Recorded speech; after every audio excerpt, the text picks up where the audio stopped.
Hello, hello, and welcome to the show. Welcome to The Creative Kind. My name is Izolda Trachtenberg, and I am thrilled that you are joining me here today. I really want to thank you for your attention because it's a heart-oriented project for me. I really believe that if we are creative, we will naturally become more kind and more aware and more thoughtful about everything in our lives. So, in essence, that's why I embarked on this project and hope you will keep joining me as I explore and help you become a creative too. Today, I want to focus on something that I spend a lot of time thinking about for myself. The question is this: what kind of creative are you? Are you a visionary, or are you an implementer? Now, here's the difference. A visionary is someone who has the big ideas, or maybe the small ideas. It doesn't matter. You are the one full of the inspiration, full of the beginnings of things, if you see what I mean. You get started, you get struck by the golden arrow of ideas, and then you have to figure out how to make them happen. Well, that's where the implementer comes in. To me, the implementer is the person who can creatively make the things happen. The visionary might have the big idea, and that's important, don't get me wrong. The implementer often has the job of putting all the things together, everything, so that things can actually happen. The implementer often is also the creative problem solver. So they're not just looking at all of this as step by step, this is how we need to solve this is how we need to create this is how we need to do this. Rather, they're looking for the innovative solutions. Now, the visionary can also have the innovative solution if that person, if you are one of them, if you see the problem, you might have the innovative solution, the vision that will solve things. Post-it notes come to mind, although those I believe were invented by accident.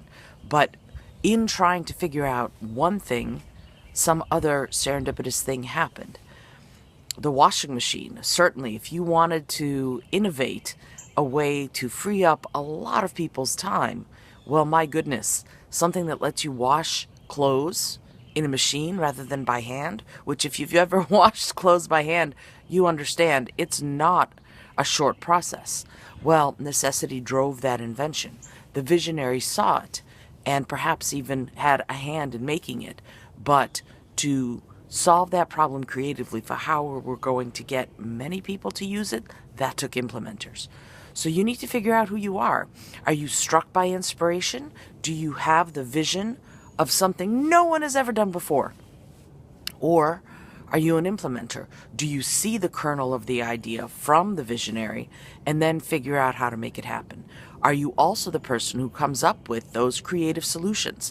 I've always said that creativity drives innovation, and I really believe that. I think the more we can do that, the more we can allow for that space in our minds and hearts and spirits to exist, to be inspired, the more of us can become visionaries. Often a lot of us may think we're visionaries, but we're actually implementers. And sometimes we're implementers who want to be visionaries. I don't know that they are totally separate, but I do know that right now we seem to be split, right? Look at your Steve Jobs and your Tim Cook. There's visionary and there's the implementer. Nothing's wrong with either one. I'm not sure they can exist one without the other, but it's really important to identify your role for yourself where you are right now. You might find that you are like me. I used to think I was an implementer, but it turns out I'm more of a visionary who then has to build some of those skills up so that I can do this stuff, so that I can bring you the ideas in a way that's substantive and helpful. You need to figure out for yourself. I'm going to be coming out with a worksheet very soon that will help you figure that out. But until then, I hope you'll start thinking about it. Until tomorrow, I send you my love. By the way, I do want to say, if you know of someone who needs to be listening to this, share this with them. Because I think, again, the more creative we are, the more fulfilled we'll be, and the kinder, gentler a planet we will all have. This is Izolda Trachtenberg. I'll see you tomorrow.